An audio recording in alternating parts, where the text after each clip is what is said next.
नमस्कार। एक कमेंट था कि जो सिद्धियाँ होती हैं, वो किस-किस रूप में साधक को दिखाई पड़ सकती हैं? किसी भी रूप में दिखाई पड़ सकती हैं, क्योंकि सिद्धियाँ मन के अकॉर्डिंग चलती हैं और आपके मन को क्या अच्छा लगता है, क्या बुरा लगता है, आप कैसे डर सकते हैं, कैसे आप लालच में आ सकते हैं, कैसे आप भय में आ सकते हैं, ये सब उनको पता होता है। सिंपली सिद्धियाँ परीक्षा भी लेती हैं और प्रताड़ित भी करती हैं।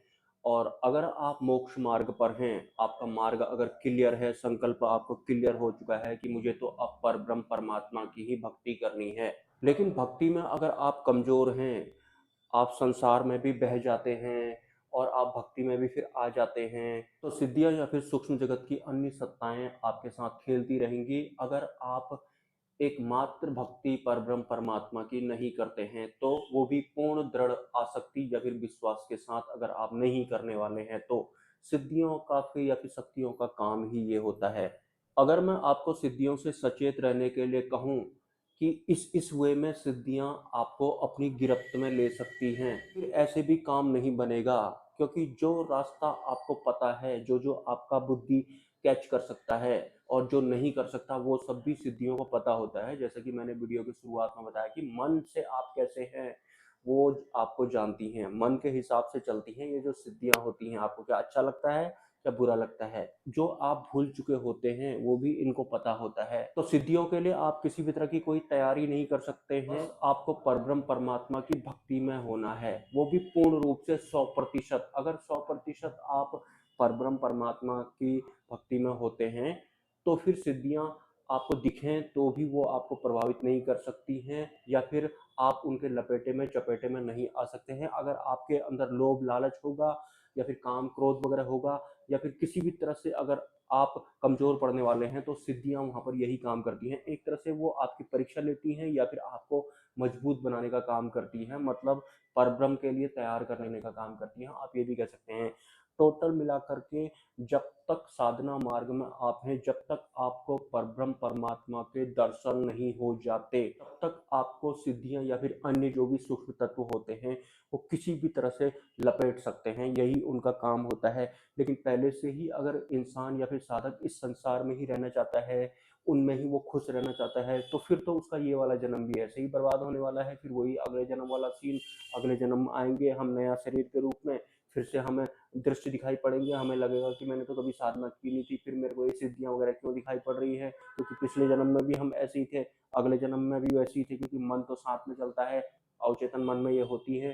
तक आपको भगवान के परमात्मा के दर्शन नहीं हो जाते, और होते हैं। परमात्मा के दर्शन हर किसी साधक को होते हैं, और उनका वो जो स्वरूप होता है, वो एक होता है, क्योंकि वो है ही एक। तो सबको जिसको परब्रह्म परमात्मा के दर्शन होते हैं, वो एक ही स्वरूप में होते हैं, क्योंकि वो एक ही हैं। मैं उसी एक की बात कर रहा हूँ जिसे अंतिम सत्य कहते हैं। बस आप भक्त होने चाहिए 100% परमात्मा प्राप्ति वाले। इसके अलावा जो भी इस संसार में आपको मिले, भले ही आंख बंद करने पर मिले या फिर आंख खोलने पर मिले, आपको उनसे प्रभावित नहीं होना है, क्योंकि परमात्मा होंगे तो आपको पता लग जाएगा। नहीं होंगे तो आप समझ जाना, आप कंफ्यूज होंगे कि सिद्धियां हैं, भगवान हैं, देवता हैं, ईश्वर हैं, या फिर किसी अन्य डायमेंशन के हैं, ये सब आपको पता लग जाएगा। परमात्मा होने का पता आपको लग जाएगा, मतलब किसी से पूछने की जरूरत नहीं पड़ेगी। परमात्मा नहीं होंगे तो आप संशय में होंगे, या फिर बुद्धिमन से जानने की कोशिश करेंगे, उनसे लड़ने की कोशिश करेंगे, उनको बराबर ही समझने की कोशिश करेंगे। तो कुछ इस तरह से होते हैं जो परमात्मा नहीं होते हैं। वो परमात्मा एक ही होते हैं, और उनके दर्शन हर एक साधक को या फिर शिष्य को होते जरूर है, और ऐसे दर्शन होते हैं कि पूछने की जरूरत नहीं पड़ती है। उसे ही कहते हैं आत्मदर्शन या फिर अंतिम शक्ति की प्राप्ति। लेकिन बहुत सारे लोग इस दुनिया में ऐसे भी होते हैं जो सिद्धियों में ही अटक जाना चाहते हैं। उन्हें तो परमात्मा के मार्ग का कुछ पता भी नहीं होता है, उनके लिए तो सिद्धियां ही सब कुछ होती हैं, जिनकी वजह से उनके कुछ इस संसार के काम बन रहे होते हैं, तो वो उनकी ही भक्ति करने लगते हैं, मतलब वो शक्ति की भक्ति करने लगते हैं। और कहाँ परमात्मा से बड़ी कोई शक्ति होती नहीं है, ये सारी शक्तियाँ सिद्धियाँ उनके अकॉर्डिंग चल रही होती हैं। लेकिन आप कौन से लेवल में हैं, आप किस लेवल के भक्त हैं? क्या आप परमात्मा की भक्ति कर रहे हैं? तब तो आप सिद्धियों से भी पार हो जाएंगे। परमात्मा की भक्ति आप कर नहीं रहे हैं, या फिर 50-50 वाले आप हैं, सिद्धि भी चाहिए परमात्मा भी चाहिए, ऐसे वाले भी आप हैं, तो भी सिद्धियां आपको लपेट जाएंगी। कि परमात्मा के दर्शन के बारे में थोड़ा और सरल बता देता हूं मैं आपको। ध्यान करते हैं आप, या फिर आप मंत्र जप करते हैं, या फिर किसी अन्य टेक्निक का प्रयोग आप करते हैं कि मुझे परब्रह्म परमात्मा प्राप्त हो जाए, मुझे अंतिम सत्य मिल जाए, तो जब परमात्मा के दर्शन आपको होंगे, आपको पता लग जाएगा, किसी और से आपको पूछने की जरूरत नहीं पड़ेगी। तो परमात्मा के दर्शन तो ऐसे होते हैं, मतलब किसी तरह का कोई डाउट संशय नहीं रह जाएगा आपके भीतर में। मतलब भगवान के स्वरूप को आप जो देख लेंगे वो आपको पता लग जाएगा, उसमें कोई डाउट नहीं होगा। तो सिंपली जो अन्य होंगे, जो परमात्मा नहीं होंगे, उनमें आपको ये नहीं पता लगेगा कि ये परमात्मा है। तो सिंपल सा लॉजिक है।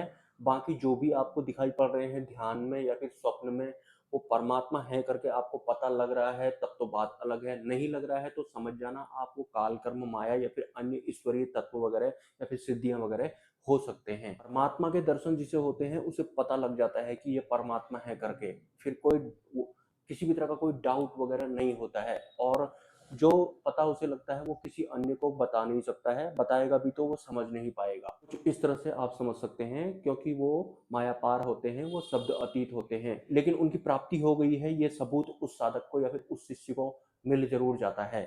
और एक सत्य ये भी है कि जब तक आप परब्रह्म की भक्ति में नहीं हैं, जब तक आप एकमात्र भगवान स्वामीनारायण की भक्ति में नहीं हैं, उससे पहले जो भी आपको दृश्य वगैरह दिखाई पड़ते हैं या फिर सूक्ष्म जगत के अगर डरावने भयानक भूत प्रेत भी अगर आपको दिखाई पड़ते हैं, तो वो चैप्टर बिल्कुल अलग होता है। जब आप परब्रह्म की भक्ति में होते हैं तो उसके बाद जो भी आपको ध्यान में दिखाई पड़ते हैं उनका भी कल्याण होना शुरू हो जाता है। लेकिन आप परब्रह्म की भक्ति में होने चाहिए 100%। उसके बाद जो दृश्य आपको दिखाई पड़ेंगे उनका भी कल्याण होना शुरू हो जाता है। लेकिन जब तक आप भगवान की ही भक्ति में नहीं हैं, भगवान से मेरा मतलब है परमात्मा, अगर आप खुद ही परब्रह्म की भक्ति में नहीं हैं और आप सिद्धियों से विचलित हो रहे हैं, भूत प्रेतों से आप विचलित हो रहे हैं, अनंत असंख्य एंटिटीज होती हैं, बहुत तरह के योनियां होती हैं, वो सब भी दिखना शुरू हो जाएंगी, लेकिन आप परब्रह्म की भक्ति में अगर नहीं हैं तो आप उनके प्रभाव में आ जाएंगे। और तो और ज्यादा ही लालच में आ गए तो उनके लोक के वासी भी आप बन सकते हैं।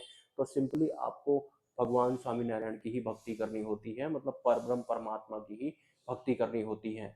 तो मेरे इस ज्ञान से अगर आपको कोई बेनिफिट हुआ है, कोई प्रॉफिट हुआ है, तो आप मेरे नंबर पर या फिर मेरे क्यूआर कोड पर कुछ राशि का योगदान कर सकते हैं। अगर लॉस हुआ है आपको तो आप मुझे क्षमा कर सकते हैं। मिलते हैं किसी नेक्स्ट वीडियो में। नमस्कार।